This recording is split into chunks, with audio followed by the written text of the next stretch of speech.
Hi guys, I did a 3-day diary on a little girl named Anya. She is 6 years old and she is 3 feet 7 inches tall.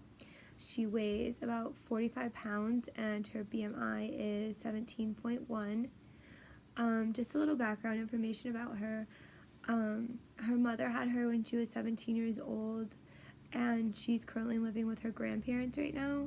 Her mom is going to grad school to be a teacher, so her grandparents are just helping out with her and trying to make the situation a little better right now.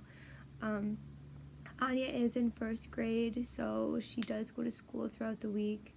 Her grandparents try to be nutritious conscious, but I don't really know if they know what that really means. So they try to pack her school lunches and try to be as healthy as they can be, but they do pack a lot of candy and kind of let her eat whatever she wants to. Anya is very active. She does do soccer as a sport outside of school, and of course she does have recess at school, and she plays with other kids in the neighborhood. They ride bikes and stuff like that. She does not eat a lot of vegetables and fruits, so that's another thing we'll discuss, but she's basically just a typical picky eater child. There's no allergies known for right now. So I did the 3-day diary Friday, Saturday, and Sunday, just to try to see what she was eating at home. Friday was the school lunch and breakfast at home, but after doing the McGraw-Hill for the 3-day diary, basically it said that she was over consuming the amount of calories that she should eat for her age. It said that she should be consuming about 1,500 calories a day, and she's consuming about 1,600, so it's not that much over, but I think that you could definitely reduce that if she was just being a little more conscious about the junk food that I talked about earlier. Her calories are high, but like I said before, it's mainly just the sugary snacks and the cupcakes and stuff that she's eating. When discussing macros, her fats are at a good level right now.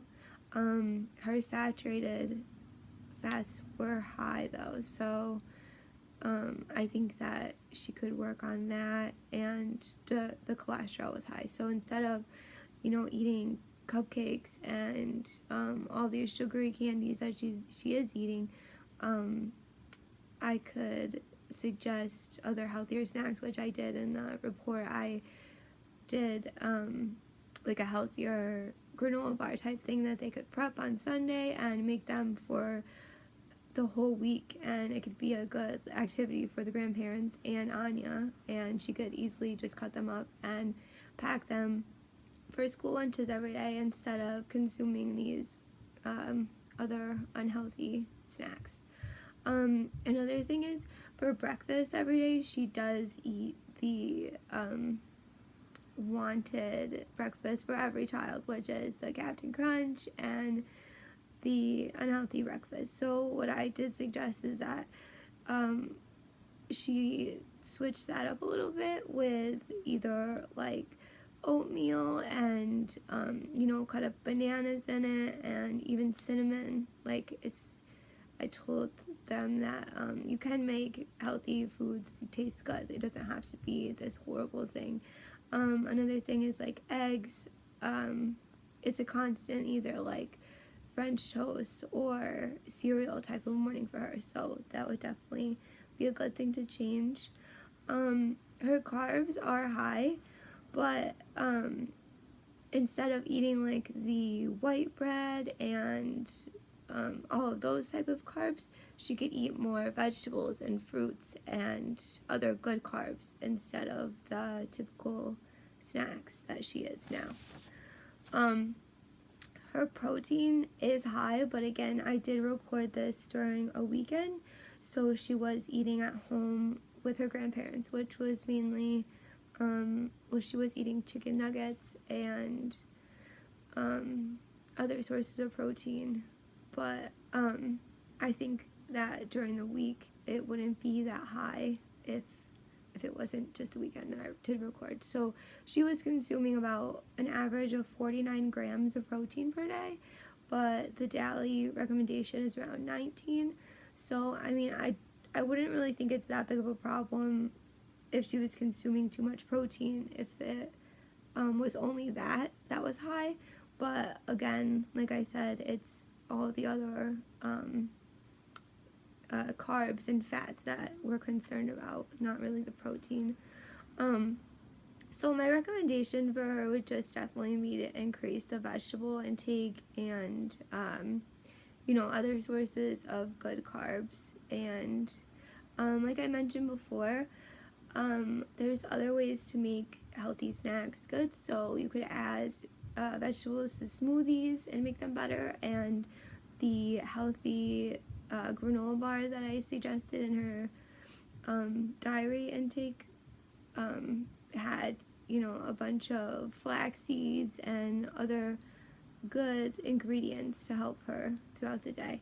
When discussing the vitamins, I don't think that she is getting enough, and I did suggest like a multivitamin such as Catalin from Standard Process. She definitely is not consuming enough vitamin A, D, or potassium.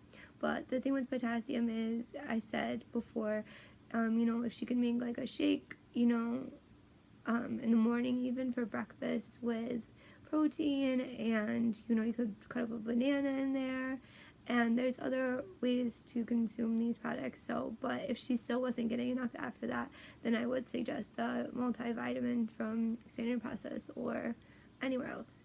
Another thing is that she needs to be getting the fiber for carbs. So she is over consuming carbs, but again, it's not the carbs that we are looking for, like the healthy carbs. So she could start having like GI issues or other gastrointestinal issues that would not be good for her. So I would suggest more of carbs that have fiber in them, and that would be good for her.